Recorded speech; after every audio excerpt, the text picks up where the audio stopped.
Salut à toutes et à tous et bienvenue, j'espère que vous allez bien. Je reviens donc comme promis pour vous parler du dernier livre de Laurence Callès, Pour le bien de tous, qui est paru le 14 mars dernier aux éditions Belfond. Donc pareil, je vous le dis d'entrée de jeu, c'est un énorme coup de cœur aussi. J'en ai eu deux coups sur coup après la lecture d'Amélie Antoine.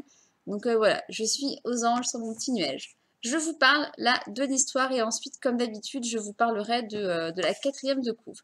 Donc, tout commence sur une route de campagne où nous avons un homme qui est percuté par une voiture. Alors, il est mort sur le coup, sauf qu'après, on va vite se rendre compte que ce n'est pas la collision qui l'a tué, mais que c'est 4 balles qu'il a reçues dans le dos.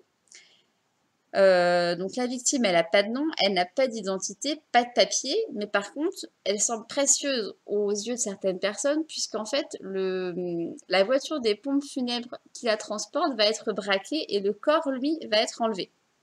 Donc c'est assez atypique quand même, là, sur le fond de l'histoire. Et donc, pour mener cette enquête, nous avons deux flics, un duo vraiment très atypique, hyper tordant, qui est donc constitué de Mélanie Léjac et de Joseph Schneider, donc qui sont opposés en tout point. Vous allez voir, ils sont absolument extra. J'ai adoré la répartie qu'il y avait entre les deux personnages. Donc ils sont opposés parce que Mélanie, elle est jeune, brillante, nerveuse, et le commandant Schneider, donc qu'elle a surnommé le Croulant, à la soixantaine bien tassée, il ne peut plus courir après personne. Et donc du coup, c'est la première enquête qu'ils vont faire ensemble et ils vont vivre la pire affaire du coup de leur carrière. Voilà, pour la quatrième de couve. Maintenant, en ce qui concerne mon avis, je vous l'ai dit en début de vidéo, j'ai vraiment eu un vrai coup de cœur parce que au début, je me suis dit, oh mince, c'est pas Samuel Moss. Donc Samuel Moss, c'est le commandant qu'on avait retrouvé dans Je l'ai fait pour toi, son précédent livre. Voilà, je m'attendais à le retrouver, donc je me suis dit, ah mince, c'est pas Moss. Mais bon, voilà. Là, quand je suis tombée sur ce duo de personnages, mais dès le début, j'avais le sourire aux lèvres, je me suis dit, mais ils sont excellents.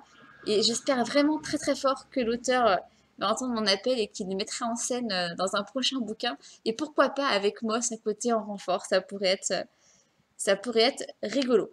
Puisque je vous parle des personnages, je vais rester sur ce thème-là. En fait, ce que j'ai adoré dans ce livre, c'est que même les personnages par exemple, si ce livre était adapté en film, il y a le premier rôle, il y a le second rôle, et ben tous ces personnages éclairent ces seconds rôles du livre, et ben il leur donne une importance, il leur donne une caractéristique, et il en parle comme d'un personnage principal, si bien qu'on a l'impression qu'on va le retrouver, donc on s'attache un petit peu à ce personnage, on l'imagine parfaitement, et en fait, non, on ne le retrouve pas forcément. Et du coup, ça, j'ai beaucoup aimé, parce que c'est pas souvent ça, je trouve, dans les livres. Généralement, l'auteur prend du temps pour parler des personnages qui vont rester dans l'histoire, et pas forcément des autres.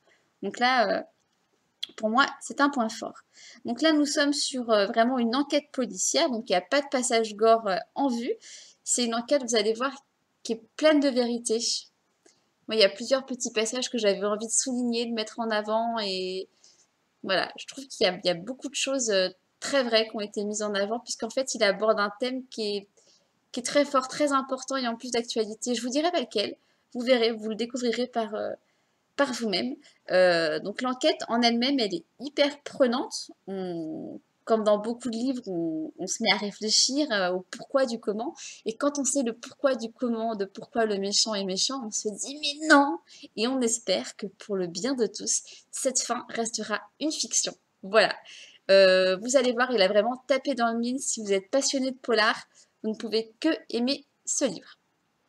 Voilà, et bien ce sera tout pour moi aujourd'hui.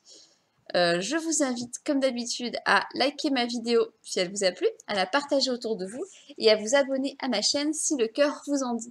Et moi, je reviens très vite pour vous parler du livre de Grégoire Delacour, Mon Père. Donc, alors, je ne sais pas si ça va être une claque ou si ça va être un coup de cœur, mais il a le mérite d'être puissant. Vous verrez, je vous en reparle à la prochaine vidéo. En attendant, je vous souhaite à toutes et à tous de très bonnes lectures. Ciao!